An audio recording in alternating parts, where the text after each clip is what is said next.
नमस्कार मित्रांनो, welcome to बालक अकॅडमी. आज आपण पाहणार आहेत प्रायोरिटी सेक्टर लेंडिंगचा पार्ट 2.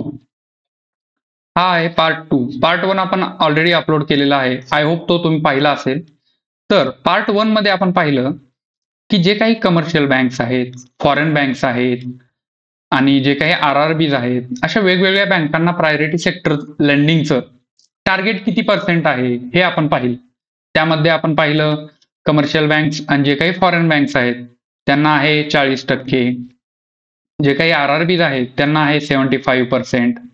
पण आपण काल पाहिलं कमर्शियल बँक्स आणि फॉरेन बँक्स जे आहेत त्यांनी पेनल्टी कुठं कुठं जमा करतात, ज्यांचा काही शॉर्टफॉल अमाऊंट आहे ऍज अ पेनल्टी म्हणून कुठे जमा करतात. पण आपलं RRBचं राहिलं होतं. RRB जर समजा टार्गेट अचीव्ह नाही केलं तर ते पेनल्टी म्हणून जो काही शॉर्टफॉल अमाऊंट आहे, शॉर्टफॉल अमाऊंट जो आहे तो कोणाकडे जमा करतात, तर तो एकतर NHB नॅशनल हाऊसिंग बँक और एक्झिम बँक यांच्याकडं शॉर्टफॉल अमाऊंट जो काही असेल RRBचा ते जमा करतात ऍज अ पेनल्टी म्हणून. तर या व्हिडिओमध्ये आपण पाहणार आहेत सेक्टर वाईज कोणत्या कोणत्या सेक्टरला PSL टार्गेट सेक्टर वाईज किती लिमिट आहे, मॅक्झिमम किती देऊ शकतो, तर ते आपण या व्हिडिओमध्ये पाहणार आहे. तर सगळ्यात महत्वाचं आपल्याकडे आहे sector renewable energy. Renewable energy कशासाठी लागते आपण पहिल्या पार्टमध्ये पाहिलं की इंडियाचं जे काही नेट झिरोचं टार्गेट आहे ते आहे 2070चं. तर त्याच्यासाठी आपण ग्रीन एनर्जीकडे जाण्यासाठी आपल्याला रिन्युएबल जे काही सेक्टर आहे त्याच्याकडे गेलंच पाहिजे. त्यामध्ये विंड एनर्जी, सोलार एनर्जी जे काही आहे त्याला आपण प्रोत्साहित केलं पाहिजे बँकांनी. तर हे असं आहे. तर रिन्युएबल एनर्जीसाठी प्रायोरिटी सेक्टरचं लिमिट किती आहे, पर बॉरोवरला किती देऊ शकते बँक, तर ते आपण पाहू. त्याच्यामध्ये बघा रिन्युएबल एनर्जी सेक्टरमध्ये इंडिव्हिज्युअल हाऊसहोल्ड म्हणजे आपण जे काही घरी सोलार पॅनल वगैरे लावतो त्यांच्यासाठी आहे 10 लाख रुपये. मॅक्झिमम 10 लाख रुपये आपल्याला लोन भेटू शकतं इंडिव्हिज्युअल. आपण तुम्ही जे काही आहेत इंडिव्हिज्युअल बॉरोवर त्यांच्यासाठी 10 लाख मॅक्झिमम. आणि जे काही कोणी इंडस्ट्री टाकू शकतं, जे काही मोठ्या प्रमाणात जे काही होणार आहे त्यांच्यासाठी लिमिट आहे 30 करोड, 30 करोड. जर तुम्ही इंडिव्हिज्युअल असेल त्यांच्यासाठी आहे 10 लाख. आणि अदर जे काही मोठे इंडस्ट्रियलिस्ट किंवा जे काही आहेत ते जर कंपनी वगैरे टाकू इच्छितात तर त्यांच्यासाठी मॅक्झिमम 30 करोडचं लोन भेटू शकतं रिन्युएबल एनर्जीमध्ये. पहिले 15 करोड होते हे, आताच RBIच्या नवीन सर्क्युलरनुसार हे आहे 30 करोड. I hope. आता सगळ्यात महत्वाचं एज्युकेशन सेक्टर. जर देशाची ग्रोथ जर पाहिजे असेल तर एज्युकेशन सेक्टरला आपल्याला वाव दिलाच पाहिजे, त्याच्यामध्ये इन्व्हेस्टमेंट केलीच पाहिजे. ठीक आहे. तर जर समजा एखादा विद्यार्थी आहे तो जर बाहेर देशात जर अभ्यास करणार आहे किंवा आपल्याच देशामध्ये जर अभ्यास करत असेल त्याच्या फ्युचर एज्युकेशनसाठी मॅक्झिमम 20 लाखापर्यंत लोन भेटू शकतं. ठीक आहे. इधर तो आपल्या देशामध्ये जरी स्टडी करत असेल किंवा बाहेरल्या देशामध्ये जरी स्टडी करत असेल तर मॅक्झिमम त्याला 20 लाख रुपये भेटू शकतात. ठीक आहे. थर्ड सेक्टर आहे हाऊसिंग. ओके. तर जर तुम्ही मेट्रो सिटीमध्ये जसं मुंबई आहे, दिल्ली आहे, अशा मेट्रो सिटीमध्ये जर घरासाठी जर लोन घेत असाल किंवा जी बँक आहे ती देत असेल तुम्हाला प्रायोरिटी सेक्टर लेंडिंग नुसार, तर त्यांना आहे मॅक्झिमम 35 लाख रुपये जर मेट्रो सिटीमध्ये असेल. मुंबई, दिल्ली वगैरे अशा सिटीमध्ये. आणि जर नॉन मेट्रो सिटी म्हणजे नॉन मेट्रो सिटीमध्ये काय काय येतं, समजा लातूर आहे किंवा अशा सिटी, त्याच्यासाठी आहे मॅक्झिमम लिमिट 25 लाख हाऊसिंग लोनसाठी. आता एक्सपोर्ट क्रेडिट म्हणजे आपल्या देशामध्ये जो काही FDI येतो, आपल्या देशामध्ये जे काही आपल्या देशातून काही गोष्टी एक्सपोर्ट होतात, इम्पोर्ट होतात, तर त्याच्यासाठी जर कोणी इंडिव्हिज्युअल एक्सपोर्टर जर असेल तर त्याच्यासाठी मॅक्झिमम 40 CR पर्यंत लोन भेटू शकतं प्रायोरिटी सेक्टर लेंडिंग नुसार. ठीक आहे. त्याच्या नेक्स्ट आहे सोशल इन्फ्रास्ट्रक्चर मध्ये किती भेटू शकतं. सोशल इन्फ्रास्ट्रक्चर मध्ये दोन तीन गोष्टी आहेत. जर समजा तुम्ही जर रुरल एरियामधलं जर school, drinking water facility, sanitation अशा पद्धतीचं जर काही सोशल इन्फ्रास्ट्रक्चर करत असाल तर त्याच्यासाठी आहे मॅक्झिमम 5 करोड. कशासाठी? स्कूलचं रिनोव्हेशन किंवा हे काही बांधत असाल किंवा ड्रिंकिंग वॉटरचे जे काही हे असेल फॅसिलिटीज असतील, सॅनिटेशनचे जे काही फॅसिलिटी असतील त्याच्यासाठी मॅक्झिमम 5 करोड पर्यंत भेटू शकतं.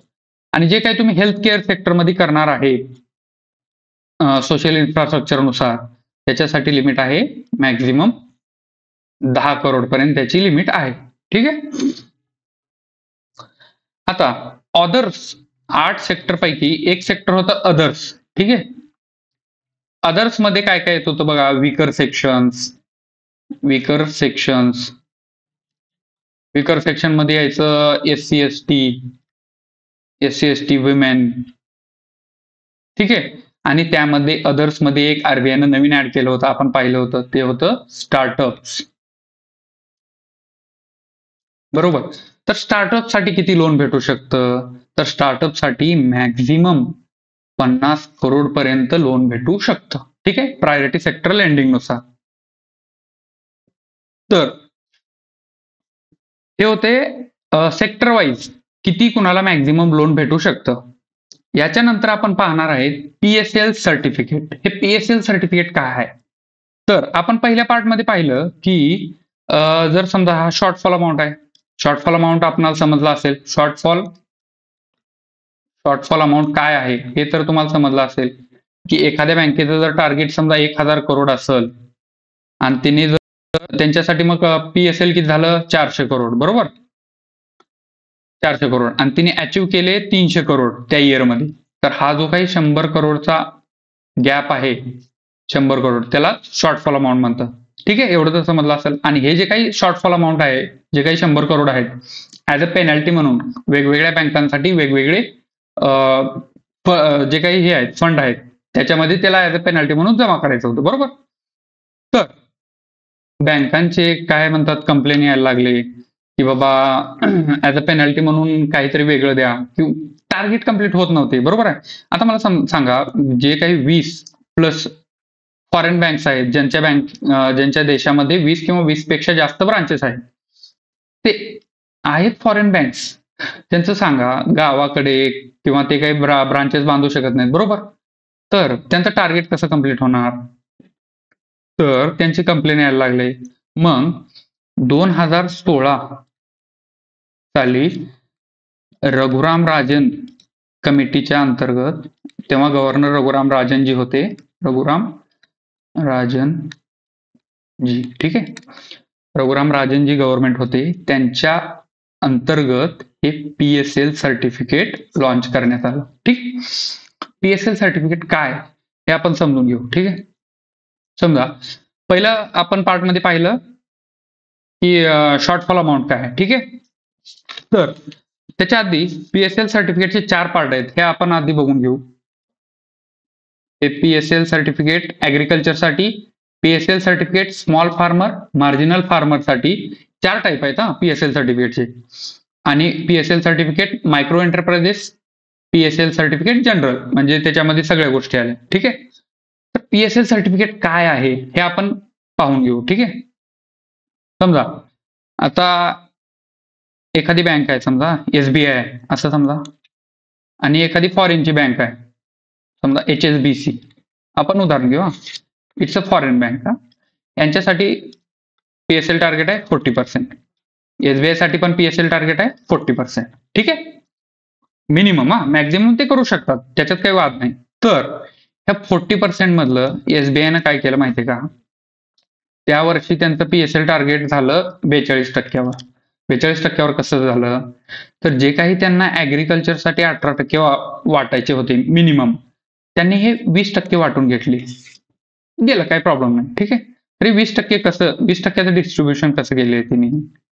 तर हे जे काही मोठे किसान होते त्यांना तर तिने 8% दिले, पण जे काही स्मॉल फार्मर्स और मार्जिनल फार्मर्स आहेत त्यांना त्यांनी दिले समजा 12%. त्यांचं टार्गेट किती होतं? 10%चं. इथं किती दिले तिने? 12%. तर यांचं 2% एक्स्ट्रा गेले, म्हणजे यांचं काही लॉस नाही त्याच्यामध्ये. पीएसएल टार्गेट हिने अचीव्ह केले, त्याच्यापेक्षा जास्त दिले. एसबीआय साठी चांगलंच आहे. पण एक फॉरेन बँक आहे एचएसबीसी, त्यांचं टार्गेट होतं 40%, आणि त्यांचं समजा आता ते ऍग्रिकल्चरमध्ये 18% होतं. उदाहरणार्थ ऍग्रिकल्चरमध्ये पण 18% होते, पण त्याने स्मॉल फार्मर्स आणि मार्जिनल फार्मर्स जे काही आहेत त्यांचं 8%, आणि जे काही मोठे किसान आहेत अदर त्यांचे पण 8%, हे दोन्ही मिळून 16% टार्गेट कम्प्लीट झालं. तर यांचं जे काही पीएसएल टार्गेटचं शॉर्टफॉल आहे तो किती टक्क्याचा येतोय? 2%चा. आता काय करायचं एचएसबीसीनं? आरबीआय तर त्यांच्यावर पेनल्टी लावणार, ठीक आहे, रूल नंबर 1 नुसार, बरोबर. जेवढा काही शॉर्टफॉल अमाऊंट आहे तेवढं भरावं लागणार त्यांना. तर 2016च्या रघुराम राजनजींनी जे काही PSLC certificate, priority sector lending certificate launch केले, त्याच्यानुसार आता एसबीआय कडे 2% एक्स्ट्रा आहे. कशामध्ये एक्स्ट्रा आहे 2%? ते स्मॉल फार्मर आणि मार्जिनल फार्मर मध्ये 2%, तिने 10% होतं टार्गेट, 12% अचीव्ह केले, ठीक आहे. तर हे जे 2% एक्स्ट्रा आहे, समजा ते 2 करोडचं आहे, हा 2% हे 2 करोडचं आहे असं समजा. तर एसबीआय असं एक पीएसएलसी सर्टिफिकेट तयार करू शकतं. पीएसएलसी सर्टिफिकेट, पीएसएल सर्टिफिकेट, त्याच्यामध्ये लिहू शकतं की स्मॉल फार्मर्स आणि मार्जिनल फार्मर्स मध्ये 2%चं हे आहे, त्याची व्हॅल्यू आहे 2 CR. हे सर्टिफिकेट तयार करू शकतं, मार्केटमध्ये लॉन्च करू शकतं, ठीक आहे. आणि आता इथं मग हे कोण घेणार याला? तर एचएसबीसी जे काही शॉर्टफॉल आहेत, जे काही शॉर्टफॉल बँका प्रायोरिटी सेक्टर बसून दुरावल्या आहेत, त्याच्यामधून समजा एचएसबीसीचं टार्गेट राहिलं होतं 2% कमी, तर ती हे 2%चं सर्टिफिकेट विकत घेऊ शकते. हे सर्टिफिकेट पण जर ज्या सेक्टरमध्ये त्यांचा शॉर्टफॉल आहे त्याच सेक्टरमधलं सर्टिफिकेट पाहिजे, अदर सेक्टरमधलं चालत नाही. हे कुठलं होतं? 2% स्मॉल फार्मर्स आणि मार्जिनल फार्मर्सचं, म्हणून ते इथं चाललं. तर हे 2%चं ते विकत घेऊ शकतात, आणि इथं यांचं झालं मग इथं 10%, ठीक आहे. हे मग आरबीआयला सांगू शकतात की आमचं पीएसएल टार्गेट कम्प्लीट झालं, यांना काही तेवढी जे काही शॉर्टफॉल अमाऊंट आहे तेवढी पेनल्टी भरावं लागलं नाही. तर यामध्ये एसबीआयचा काय फायदा? एसबीआयचा डबल फायदा. एसबीआय एकतर लेंडिंग थ्रू ते इंटरेस्ट कमवणार, आणि जे दुसरं जे काही एक्स्ट्रा 2%चं विकली एचएसबीसीला, त्या सर्टिफिकेटला एचएसबीसीनं पैसे दिले असेल ना, जेवढं काही 2%चे आहेत, समजा 2 करोड, त्याच्यातून कमी एसबीआयची, डबल फायदा. समजलं? तर हे होतं priority sector lending certificate. I hope समजलं असेल. याच्यामध्ये सगळ्यात महत्वाचं हे समजायचं आहे की ज्या सेक्टरमध्ये शॉर्टफॉल आहे, ज्या सब सेक्टरमध्ये शॉर्टफॉल आहे, त्याच सेक्टरचं जर ते पीएसएल सर्टिफिकेट असेल तरच आपण ते घेऊ शकतो, अन्यथा त्याला काही अर्थ नाही, बरोबर. तर हे पीएसएल सर्टिफिकेट कुठं भेटतं? तर ऑब्व्हियसली आरबीआयनं लॉन्च केलं, तर आरबीआयच्या एखाद्या वेबसाईटवर भेटत असेल, तिथं त्यांचा गिव्ह अँड टेक होतो, तिथं त्यांचा ट्रेड होतो, ट्रेड, ठीक आहे. तर ते कसं होतं? आरबीआयचं एक हे आहे, काय म्हणतात त्याला, आरबीआयचा एक प्लॅटफॉर्म आहे, प्लॅटफॉर्म, ठीक आहे. आरबीआयचा एक प्लॅटफॉर्म आहे, त्याचं नाव आहे धनकुबेर. लक्षात ठेवा, परीक्षेत येऊ शकतं. धनकुबेर एक प्लॅटफॉर्म आहे, त्यालाच अदर नावानं म्हटलं जातं ई कुबेर. ई कुबेर, तिथं यांचं ट्रेड होतो पीएसएलसी सर्टिफिकेटचा, ठीक आहे. पीएसएल सर्टिफिकेटचा, ठीक आहे. आरबीआयच्या धनकुबेर प्लॅटफॉर्मवर और ई कुबेर प्लॅटफॉर्मवर त्याचं गिव्ह अँड टेक होतो. आय होप हे समजलं असेल, ठीक आहे. पीएसएल सर्टिफिकेट जे काही आहे हे तुम्हाला समजलं असेल. आणखीन एक या टॉपिकमध्ये सगळ्यात, आता हे 2 आपण गोष्टी शिकल्या, एक shortfall amount as a penalty म्हणून. जर तुम्हाला ती शॉर्टफॉल अमाऊंट द्यायची नसेल तर दुसरी तुमच्याकडे ऑप्शन काय? सेम सेक्टर मधलं पीएसएल सर्टिफिकेट ते घेऊन पण तुम्ही ते टार्गेट पीएसएलसी टार्गेट कंप्लीट करू शकता. जर हे पण नाही तुमच्याकडून होत असेल तर लास्ट ऑप्शन आहे को लेंडिंग. ठीक आहे. तर को लेंडिंग हा लास्ट ऑप्शन आहे. तर को लेंडिंग म्हणजे काय? समजा एखादी बँक आहे, ठीक आहे. आता एक फॉरेन बँक आहे, समजा एचएसबीसी फॉरेन बँक आहे आणि एक एनबीएफसी आहे, मुथूट फायनान्स समजा मुथूट फायनान्स, एक एनबीएफसी आहे. आता समजा हे एचएसबीसी एकतर फॉरेन बँक आहे, यांच्याकडून काही पीएसएलचे जर टार्गेट कम्प्लीट होत नाही, ऑब्व्हियसली होणार, म्हणजे जर होत नसेल, ते काही गाव दराजमध्ये त्यांचा पकड नसेल, बरोबर, त्याच्यामुळं पीएसएल टार्गेट कम्प्लीट होणार नाही. तर हे काय करू शकतात? तिसऱ्या ऑप्शन मध्ये हे एचएसबीसी आणि मुथूट फायनान्स एखादी NBFC, non banking financial company, एखाद्या एनबीएफसी सोबत को लेंडिंग करू शकतात. कशासाठी?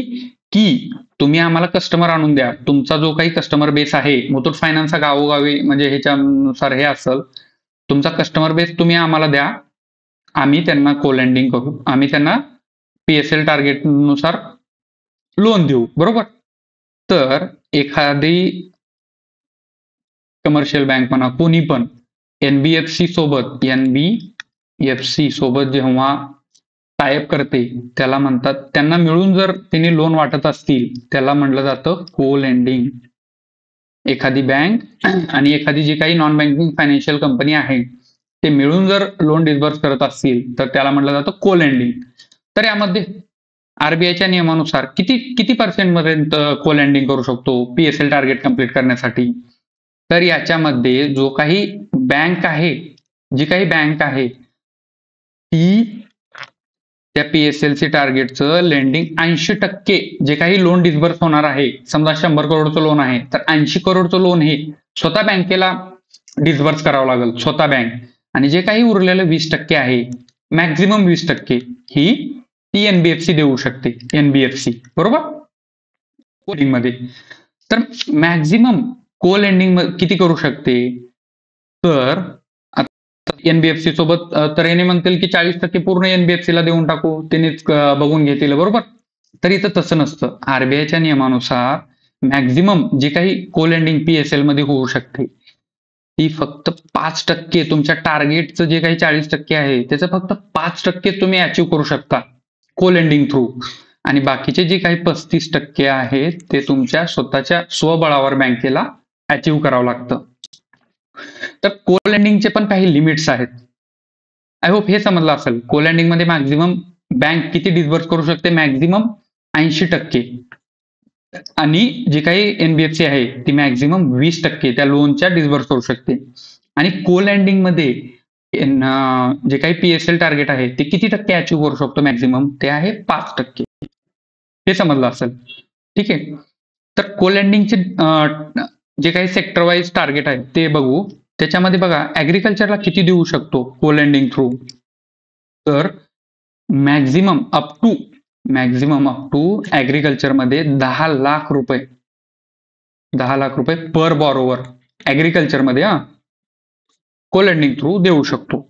दुसरं सेक्टर आहे MSME, micro small medium enterprises, यांना किती देऊ शकतो?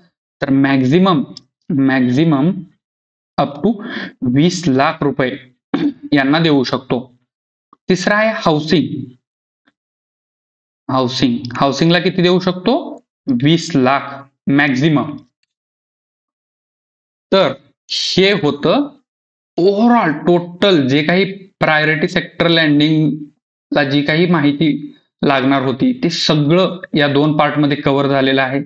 आणखीन जर काही तुमचे डाऊट्स असतील, तर तुम्ही कमेंट्स बॉक्समध्ये नक्की सांगू शकता.